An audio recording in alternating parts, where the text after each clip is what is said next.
Hey teachers, kumusta po ang lahat? So, welcome back to our channel. So, may nag-request po sa atin if ever we have a sample instructional supervisory plan.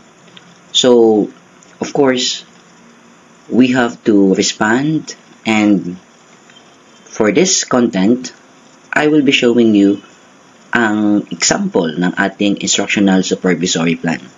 So, this one is editable and you can always have a copy, but then just like sa mga nauuna pong mga video, nilalagyan ko po siya ng password in such a way that I can ensure that you will be watching this video. Anyway, ito po ay informative naman.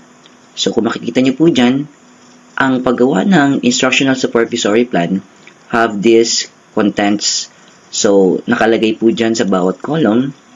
We have to ensure may date, subject, supervisory focus, kung ano yung talagang target natin ma-achieve, the date, the subject, findings, and technical assistance that we can give.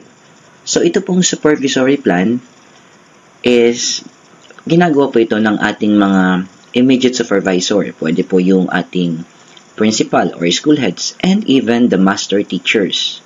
So yan po, ito po ay sample only that you can always modify. I-download nyo na lang po ito. Ang soft copy ay nilagay ko sa description ng ating video. So, kung CP po ang gamit, i-click nyo po ang title, makikita nyo po ang description, then nakalagay po dyan yung link. So, if nakakatulong po tayo, you can always leave your comments, and then kung saan pong region kayo, nang makilala ko po kayo, and I will pin your message or comment. So, subscribe if you want to have more updates about our channel. Thank you for watching and ingat po tayo lagi.